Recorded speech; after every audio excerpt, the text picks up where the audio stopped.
Good morning, everybody. It's an honor to be a part of D.Y. Patel Vidyapit Pune. And I would like to start by thanking the management of D.Y. Patel Vidyapit Pune for giving me this opportunity to interact with the students. And I feel, with my 22 years of corporate exposure, it's a time to give back to the society. So when I was approached by the university, I felt that it's a correct time where this is my experience. I should talk to the students. I should enrich them as to how they can be successful in corporate world. And what better platform than DY Patel Vidyapit Pune? Because when I was checking their website, I found out that they have achieved 20th rank in medical category, 46th in university category, and 70th in overall category in India. Well, I feel that's mind blowing. The institution has been declared as Category 1 university by UGC Undergraduate Autonomy Regulations 2018. I was checking the online MBA program too, and the online MBA program has been really carefully designed in order to impart the necessary basic managerial and leadership skills and bridge the gap between the expectations of the industry and the actual attainment of the students.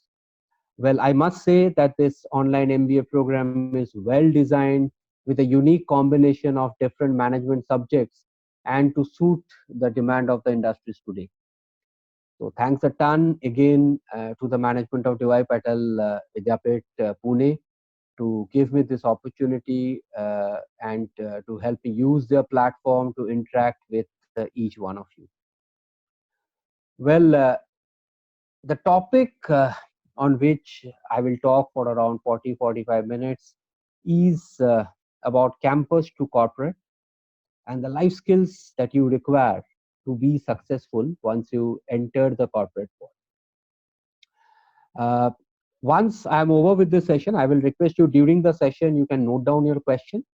And once we are over with the session, we will do a small question answer session where you will be given an option to ask me questions and I will try to answer all of them.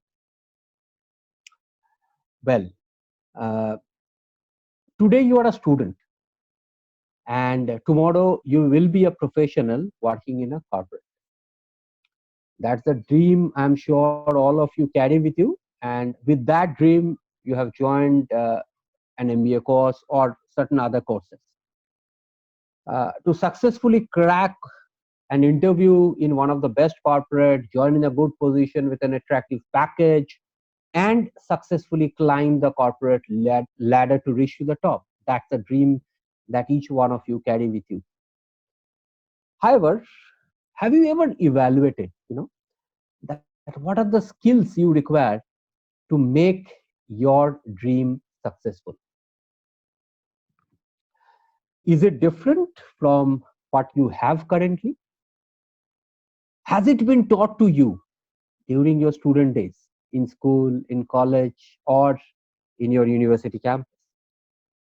Well, my today's interaction of 40-45 minutes with you will try to address these queries. Uh, it will not be possible to make it exactly interactive in this platform. However, as I said before, I will request you to note down your questions. And at the end of whatever I say, I will give you a chance to put in your questions and I'll try to answer them. Well, let's come back to the topic. What skills do you need to make it successful in corporate world once you shift from your campus to corporate? Well, my 22 years experience, and during this experience, remember, I have managed people directly as well as indirectly, freshers, MBA students who have joined from different MBA institutes, and I have experience of leading students from IIMs, Calcutta as well as Ahmedabad also. So with my experience, I'll say that the biggest difference to be successful in a corporate life compared to a campus life is the change in your attitude. Now, it's a very, very big topic, right? Attitude. And how do we define that? Well, I try to explain.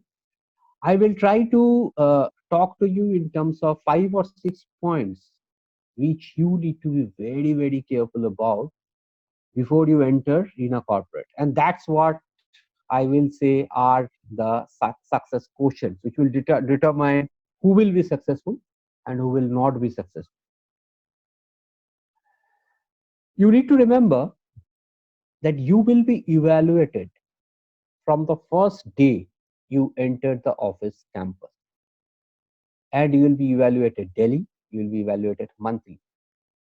The evaluation will happen both in terms of the results that you bring in, basis the job that you are managing, as well as the evaluation will be on the basis of the softer skills that you carry.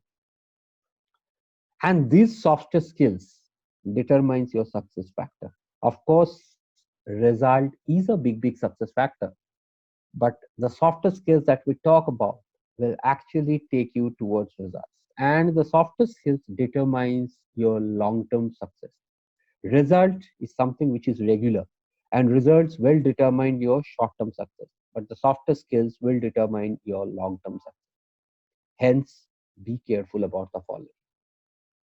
The first point, dress. Now, first day when you enter your office campus, the first, when people look at you, they look at your dress. Even before people have started interacting with you, they first look at your dress. So, before you join a company, once you have been selected, once you have been offered, there is a gap between the time you get your offer and between the time you report into your office. Try to do some homework around the dress culture that prevails in that organization. Remember, the dress culture varies from organization to organization. Some organization has a very formal dress culture. I mean, suited, booted, wearing a tie. Some has a semi-formal dress culture, which is like a formal shirt and a pant. Some may prefer a jacket without a tie. However, remember, if you are suited booted in an organization where people believes in rolling up their sleeves and working, people will say that this is not an ideal fit. This person would not like to go down into the field, roll down his sleeves and work. And if you enter an office rolling down your sleeves in an organization where the culture is suited booted, they will say this person doesn't know how to dress. So it's very, very important to do a little bit of homework in terms of the organization dress culture. This will help you to arrive with the right dress code on day one. Remember, the first impression is a lasting impression. I'm sure you all know first impression is a last impression. I change that a little bit. I say that yes, you can still change the first impression. It's not the last impression, but the first impression is a lasting impression. It will stay long, and you will really need to work hard to change that impression again. So why to take a risk? Do some homework, understand the organization dress culture, speak to people, and arrive basis that accordingly. You will also get some idea from the person who comes you to interview in your campus. Seeing their dress culture, you will have certain idea about what the dress culture looks like. Try to adapt that. So that's my first point. Hope you have noted. The first point, though, is very simple, however, needed to be taken care of before you join is dress. Well, the second point is about ownership. Any organization will expect its employees to show ownership. You will be expected to take ownership of everything, starting from your own learning, starting from your own self development, understanding the business, showing entrepreneur attitude, and delivering business objective for the role that you have been hired for. I will talk about each point a little briefly so that you understand what I'm trying to say. When I'm saying ownership about learning, you are expected to learn the organization culture, you are expected to learn the business, you are expected to learn the job role, the skills that is expected from you to deliver the job role. You may land in an organization where the training culture is very, very strong. From day one, you go through a formal induction. They ensure that you have a mentor who helps you understand everything, starting from a job culture, starting from organization culture, starting from your job role, starting from the skills that you need. However, everybody is not fortunate. You may land up in a work culture where the training is not in place. Remember, in an organization, you need to own. You cannot go back and say anybody, I was not able to deliver because the training was not in place. Nobody taught me. And that's where the ownership attitude starts. However, friends, remember, ownership attitude cannot be developed within a day. It cannot happen that you suddenly land up in an organization and start taking ownership. So the objective of me talking about this is that any learning starts from your home, and then the learning starts from your the education institute where you are learning. So how and ownership starts from your home. I will request you, start taking ownership at your home, of your own food, of your own room. Is it well made? Don't depend on your parents. Start taking ownership. It may happen that your mother cooks your food daily, but someday she is not well and food may not be getting prepared and it is getting ordered online. Why can't you take ownership to make that food yourself? That will help you to start getting adapted to situations where even you are not able to get what you are expecting, still you will deliver. You take ownership and you deliver. Think of your education institutions. uh, I'm sure you take ownership, correct? You go into the library, you find out the referral books, you take notes. So even at some day, your professor is absent, you take ownership to go to the library, utilize that time, bring that ownership back into home also. Start creating situations where whatever be the situation like, you don't depend on anybody. You take ownership and start delivering. And I assure you, this will help you develop an ownership attitude so that when you land up in an organization, you will not depend on anyone and you will take ownership of your own learning. So the second important point is ownership. We talked about dress, we talked about ownership. And I'll connect the second point with the first point. Remember what I spoke about the dress? I said that do some homework about the organization dress culture. So what are you doing? You are taking ownership of your own dress culture and it should match with the organization dress culture. So the second point is connected with the first point also. So the first point is dress, second point is ownership. Well, the third point is about self motivation.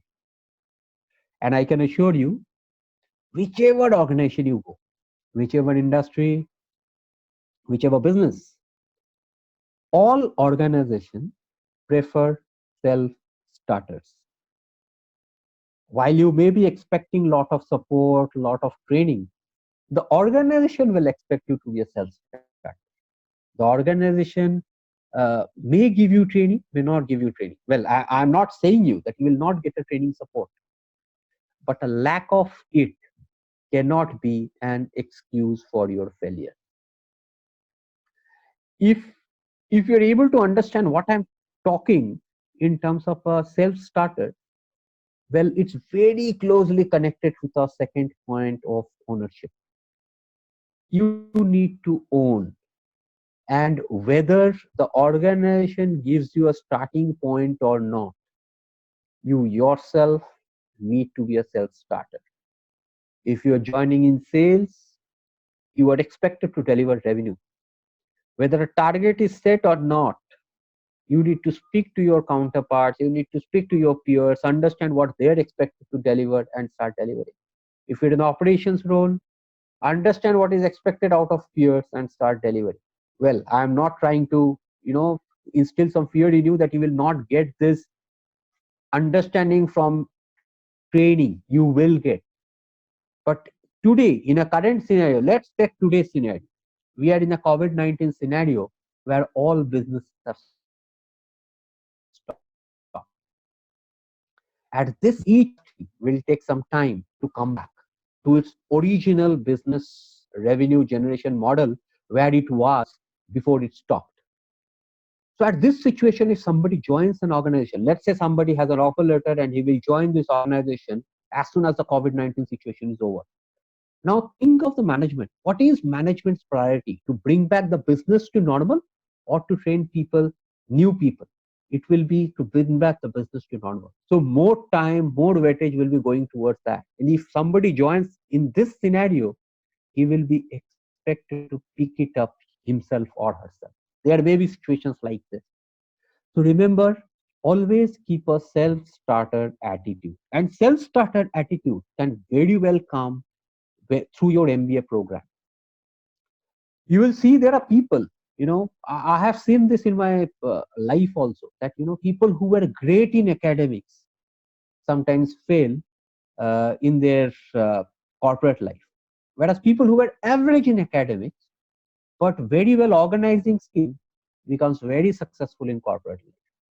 So you will see there are people in your MBA colleges who are not that good in academics, okay, average, but they organize debates, they participate in debates, they participate in sports, they try to organize events in your MBA institute. What is happening is slowly their organizing skills is getting built up and they are becoming self-starters. So I'll request each one of you, while you take care of your academics, while you take care of your knowledge, don't focus only on academics, because academics is not the only thing which will help in your life. When you enter a bigger journey called life, all your skills will be important. Hence, participate in extracurricular activities. Take initiatives to organize events for the institute. Go back to your professors, go back to your dean with ideas as to what you would like to do and present it to them. They will question, and that will make you more tougher to face your corporate life, because in corporate life, whatever initiatives you will try to take, nobody will leave that unquestioned. There will be questions asked, you will have to answer those questions and you will have to convince management. So you will have to answer your professor's questions, you will have to answer your dean's question, and you have to convince them that why this initiative should be taken. And don't just leave it there, be an executionist. Execute whatever you are talking about. I assure you, if you are able to take such initiatives, automatically your self-starting motivation level will go up and you will be a self-starter when you join a corporate. So the first point we talked about was stress. The second point was ownership. And the third point that we talked about was self-starting. Hope you have understood. The first point and the second point was connected. And the second point and third point is very closely connected. Only self-starters will take ownership. So self-starting and ownership, these attitudes, two attitudes, these two behaviors goes hand in hand. Okay, the fourth skill is adaptability. And whenever we talk of adaptability, what comes to our mind? Well, if I was taking this session live in a classroom scenario with you, I would have paused for 2 minutes and asked these questions to you. That whenever I talk of adaptability, what's that one word comes to your mind? Unfortunately, I can't get answer from you. So, what comes to my mind when I talk of adaptability is change. And one of the biggest qualities that an organization will look for in a candidate is his or her adaptability to change. Whether we agree or not, friends, change is the only constant in today's VUCA world.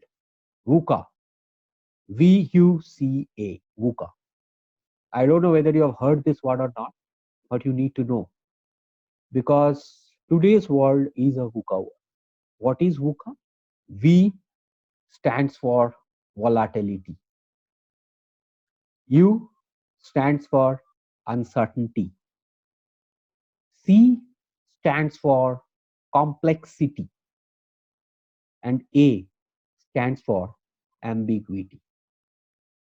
Wherever you are, whether in India or in abroad, whichever industry you are in, you will have to face these four constants of life. Today's world, which is very, very fast paced, where change is constant, volatility has become a part of life. You cannot be assured, you know, I mean, during my parents' time, during your grandparents' time, I'm sure you have heard that government job is secure. Today, my friends, even a government job is not secure. I don't know whether you know or not. Uh, Government has declared a small pay cut during this COVID-19 situation because even government revenue is impacted. So in today's world, nothing is constant. Everything is volatile. Everything is uncertain. Whether you think of a job, you cannot say that I would like to retire from this job. Everything is uncertain. Today, most of the organizations are going for up to 50% pay cut. You cannot be certain, that I have reached a salary level and I'm constant. Now I'll only grow. You cannot. So life is uncertain in today's world. Uh, we generally say that what is in between life.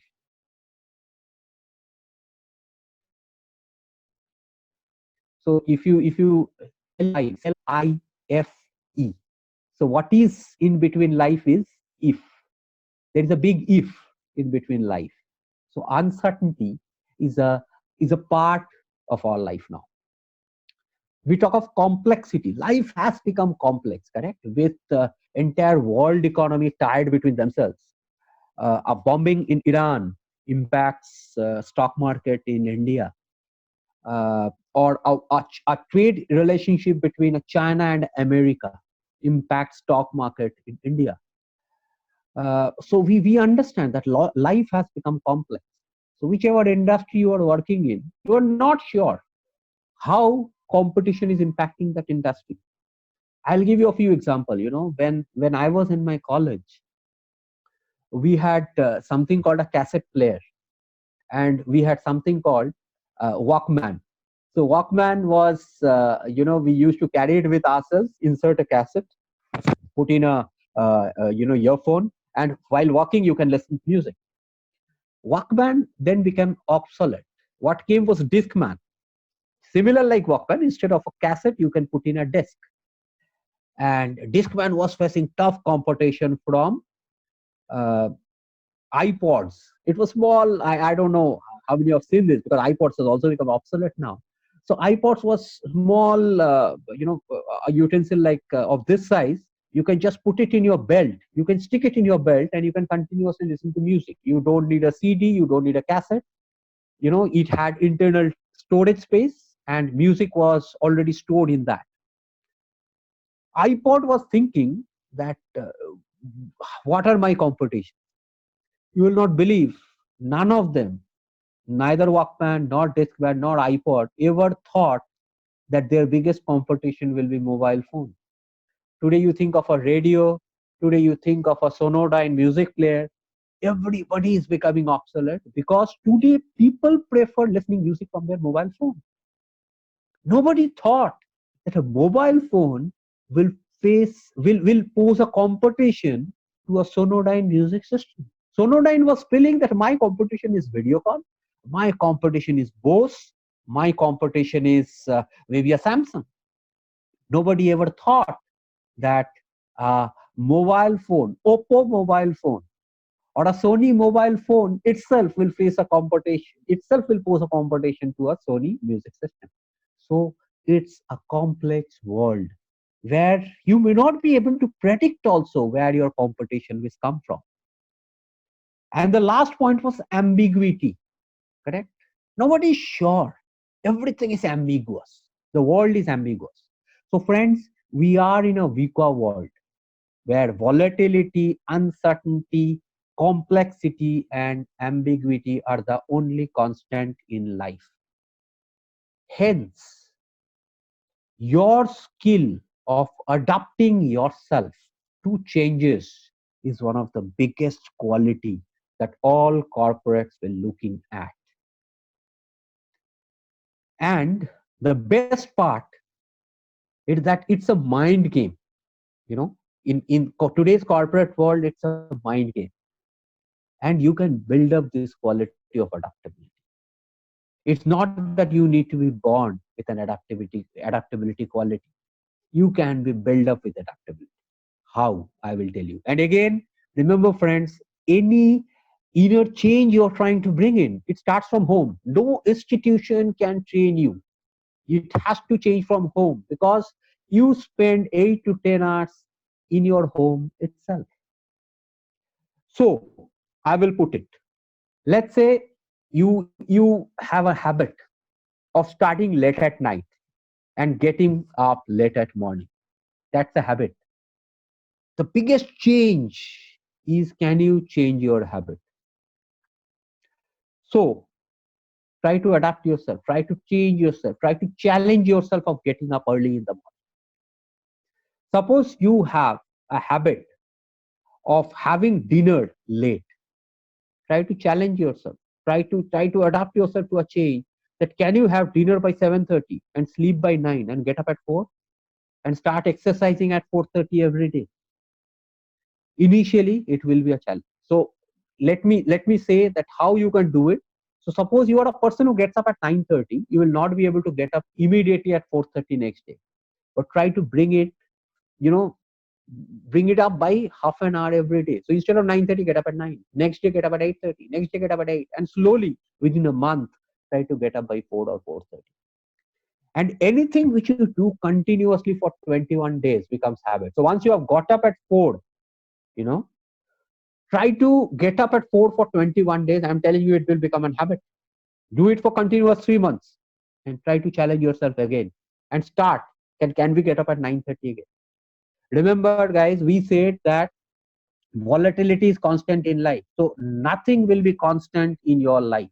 And you need to adapt yourself to such situations and try to challenge yourself daily that whatever habit you have adopted, can you change that continuously? So the fourth point we talked about is adaptability. The first point was brace. Do some homework before you join an organization as to what's the organization dress culture like. The second point we talked about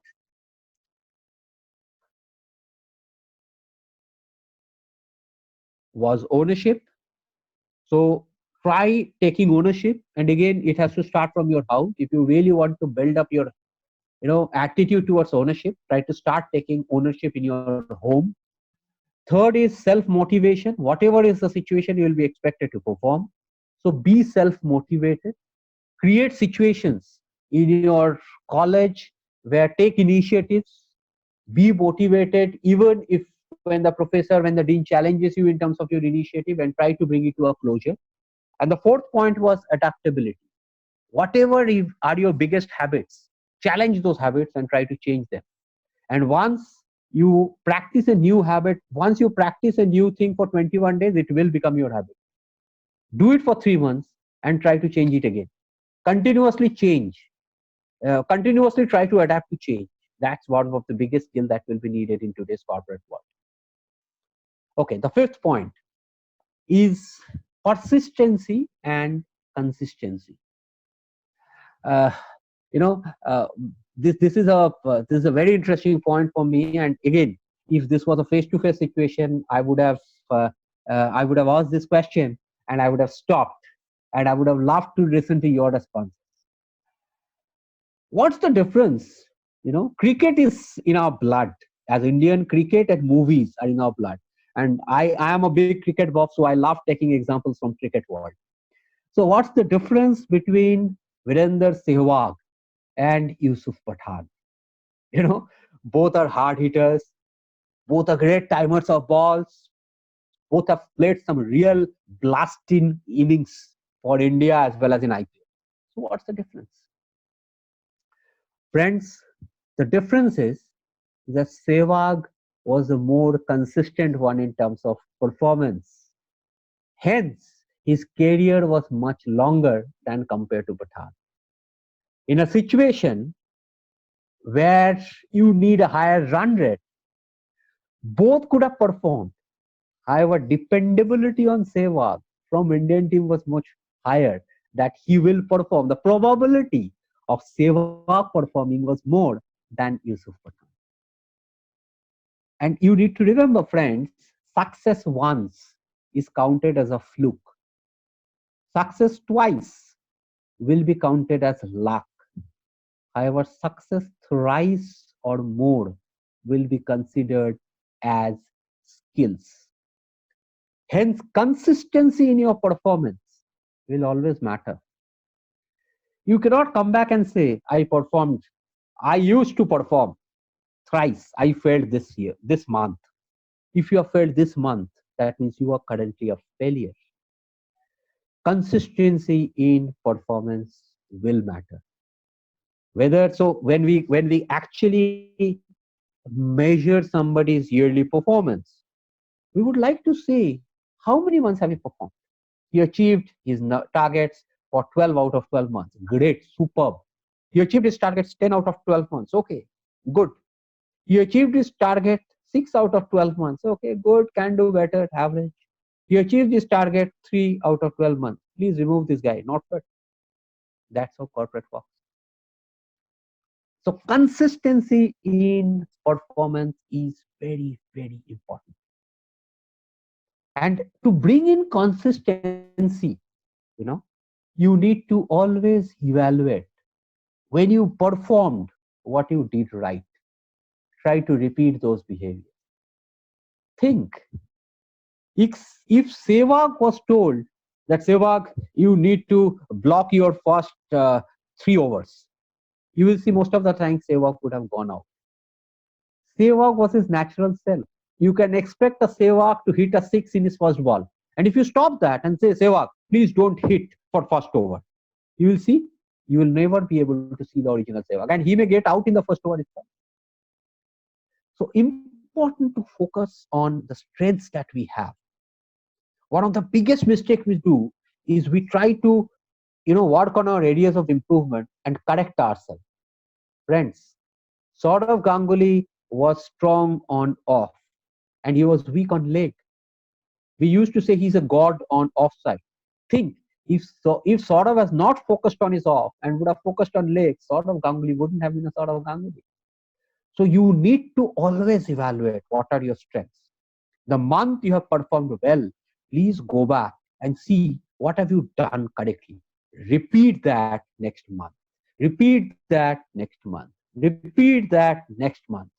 Yes, you need to find out what you did wrong, but find out only one and focus on that to correct that. Don't try to correct everything. However, try to repeat everything you have done correctly. That will help you bring consistency and persistency in your results. So let me repeat. We have covered 5 points. Ideal scenario in a face-to-face situation, I would have asked you to repeat. However, here I am repeating. I am sure you are taking notes. The first one was dress. Most important because first impression is a lasting impression. Do some homework in terms of dress culture of your organization and dress accordingly. The second was ownership. You need to take ownership of the job that you have been given. You need to take ownership of your own learnings. You need to take ownership of your self development. And how will this habit build up in you? Try to take ownership in your home. If your mother is sick, try to take ownership of the kitchen.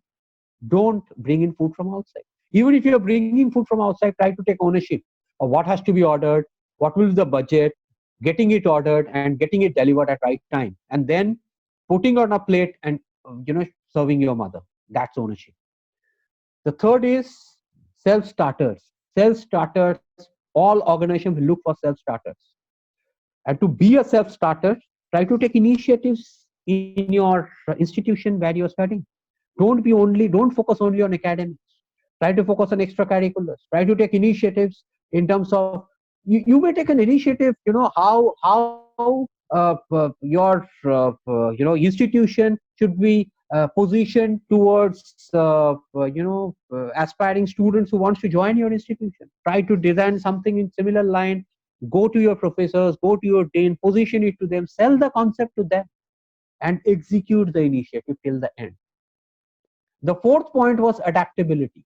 We talked about VUCA world: volatility, uncertainty, complexity, and ambiguity are constant in today's world. You need to be adaptive towards your changes. How will you do that? In your home, whichever is your biggest habit, try to change that. Try to challenge that. And if you do something continuously for 21 days, that becomes your new habit.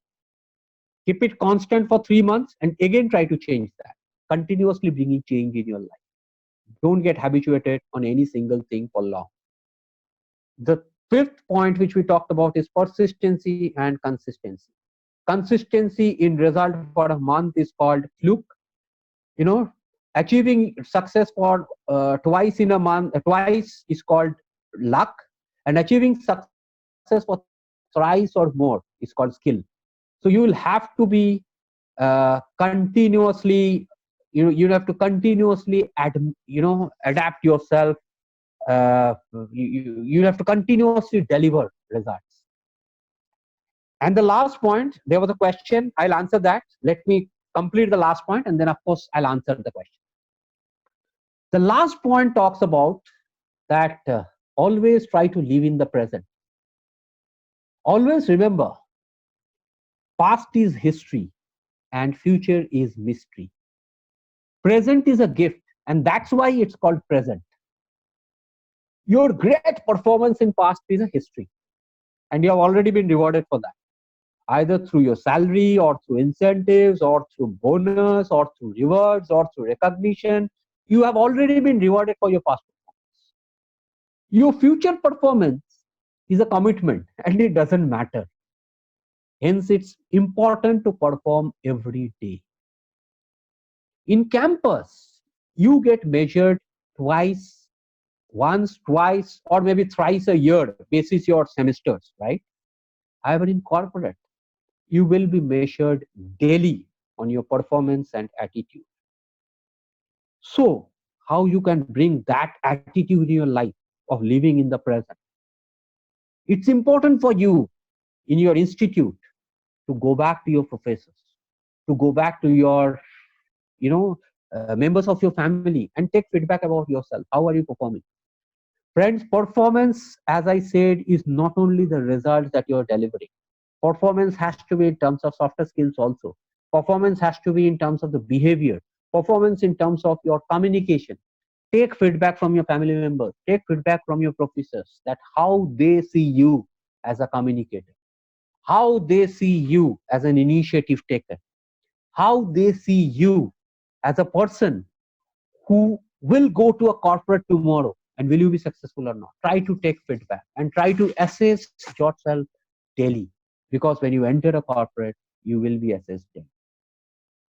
So friends, we spoke about 6 points: dress, your ownership ability, your self-starting skills.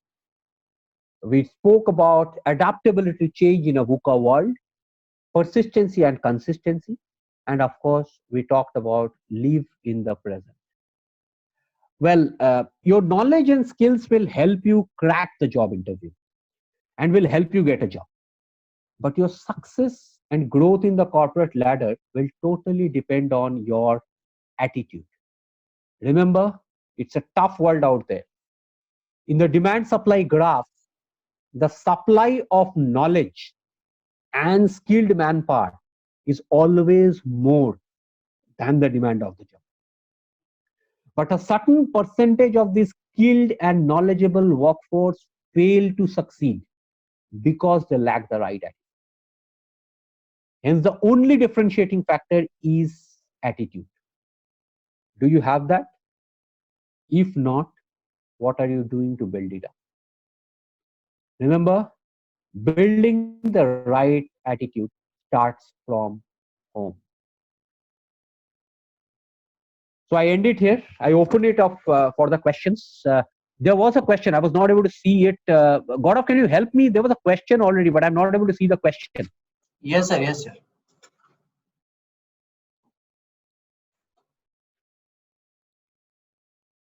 Yeah, it's a question for Dr. Yogesh Jojare. What new Mhm. adaptation should be done by newcomers in the industry after COVID-19? Okay. Uh, Doctor, how I will position it is that the newcomers who have still not come to the industry does not need to bring in any new changes. They will have to come with those changes. The adaptation will be required for people who are already in the industry because they have already a set pattern of behavior.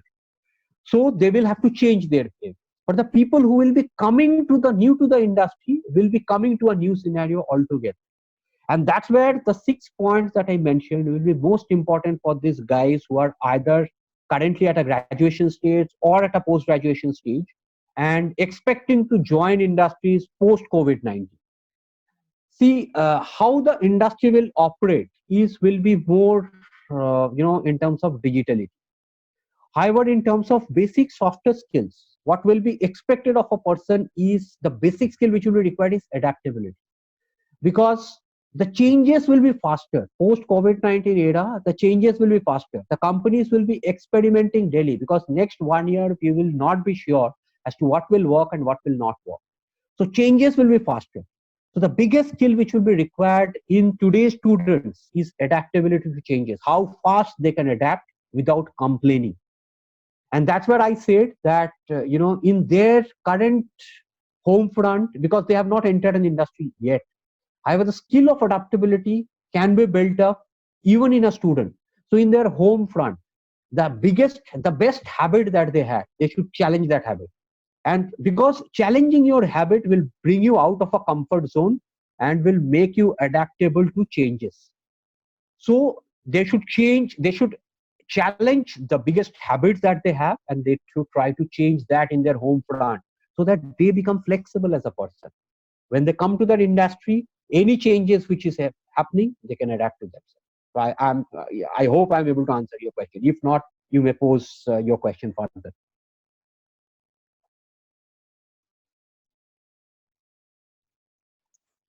Okay, sir. Any further question, friend? We are open to questions, and I'm ready to take your questions. Thank you, doctor.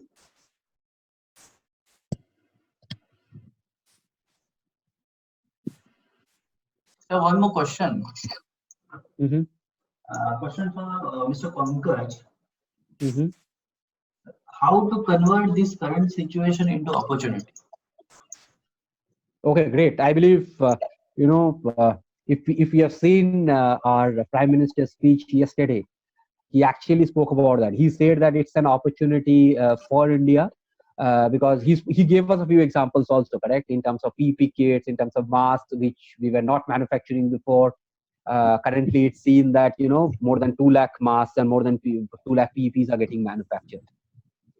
It will become a big opportunity. How I see it is, with my limited experiences, uh, see, digitally now what will happen is people will maintain social distance. Virus will be a part of the life, and we will have to keep on maintaining social distance even when the normal life starts. So digital intervention will become more and more important. Whether in terms of meeting clients, maybe the clients will not allow us to meet, but they will try to meet digitally. Whether you think of bringing in training interventions, there will be digital interventions. So the digital India dream of our Prime Minister will be more pushed down our throat now, and we will have to adapt to a digital India culture. So when we think of digital India as a culture, our overall IT infrastructure has to really improve. And when we think of overall IT infrastructure improving, the overall IT sector of India will improve. And when the IT sector of India improves, we all know that the best brains are still in India. The Indian brains are much better compared to any other developed countries' brains you think of. So I see the IT sector really growing well. I also see, with the COVID-19, this thing coming up, new industries growing in terms of building up PPs, building up masks. The pharma industry will really thrive well. So there will be industries who will do well. There will be industries who has to survive, correct? A banking and financial side service industry cannot wind up. They will survive. However, there will be a lot of changes coming into banking and service industry. So there will be a lot of digitization happening. The customers, we were already seeing the changes. We were seeing changes in terms of the customers were pushed more towards using app, using mobile banking, than coming to the branches. Slowly, the branch banking will slowly become obsolete. Slowly, we will see that the infrastructure investment will be happening more towards digital than towards branch banking in BFSI industry. So we may see a lot of investment in terms of IT infrastructure investment, and naturally people who will adapt themselves more towards those changes, who will adapt themselves towards new IT knowledge acquirement, skill acquirement, will be able to cope up faster. So that's how I see the changes, the overall industry shaping up, and the job opportunity coming up. Maybe the job opportunity, though we see that once more machine infrastructure comes in, the number of people, the number of jobs cutting may happen. However, I see it differently. A machine cannot operate without a man behind it manually operating it. So maybe the number of unskilled jobs will come down, but the opportunity for skilled jobs will be more. So education will become more important. Skilling will become more important. So that's how I perceive the changes coming. Hope that answers. Yes, sir. Thank you.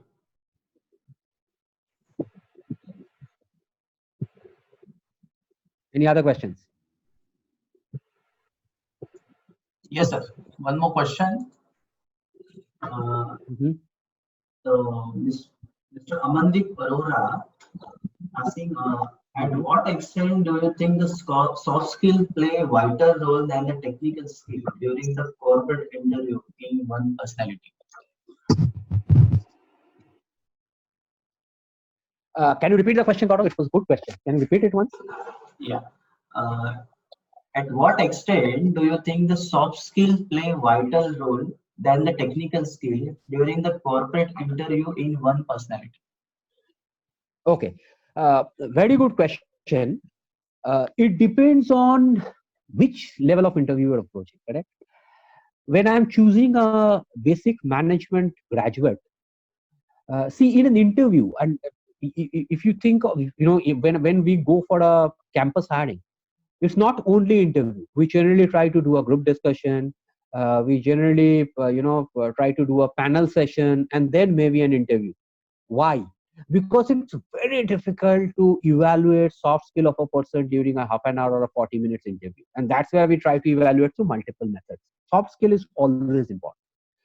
However, maybe when I'm hiring a management graduate, since my cost is much, much lesser, I'm ready to still experiment. Basis is knowledge and skill. If I've evaluated a person to be knowledgeable during the interview, during the GD he has cleared average on soft skill, and if I see his results, university results quite good, consistent enough, I am ready to hire that guy.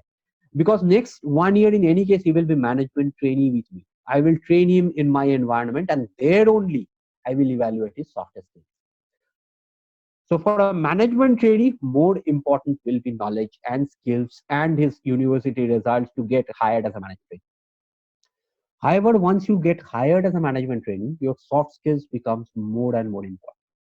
Because in a corporate scenario, the bookish knowledge will not work. It's all about your softer skills. It's all about your people skills. Because in a corporate, you will not work at an individual level. You will have to, even if your job is of an individual role, you will have to continuously interact with other people. So softer skills becomes more important for your survival. However, friends, once you go for a second interview onwards, your soft skills becomes more and more important. And again, remember, in an interview, judging softer skills is very, very difficult because it's hardly half an hour, 40 minutes. So a lot of organizations use tests to understand your softer skills part. So you may still get selected if you're weak in softer skills basis because it's a half an hour performance and you may have performed very well during that half an hour interview and you got selected. However, your survival will depend on your softer skills. So growth in corporate ladder, if you want me to rate knowledge, skills and softer skills, I will always rate softer skills higher than your knowledge and skill. Knowledge and skill still can be, zero knowledge and skill, you can never. But a lesser knowledge and skill still can be overlooked if that person's softer skills is bigger. Because tomorrow that person can become a people manager, and what a people manager, softer skill will be more important. Hope I've been able to answer it. Okay, sir. Thank you. So one more question from our director, ma'am, Safia, ma'am. Can I read it?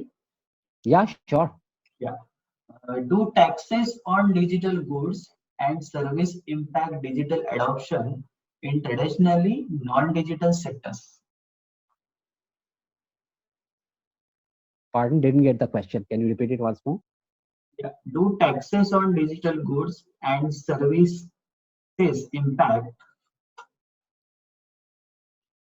digital adoption in traditionally or non-digital sector?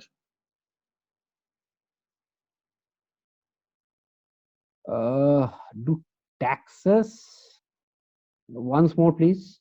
Taxes on digital goods and Okay. services impact digital adoption in traditionally non-digital sectors. Okay. Very good question, Sofia ma'am. Thanks a ton for that question. I will say that, if you remember the first question when I answered, I said that, the dream of digital India, which our Prime Minister had, will now be pushed down our throat. So whether tax will impact or not, I will say from a decision point of view for non-digital sector. So non-digital sector, let me take an example of, let's say, an university.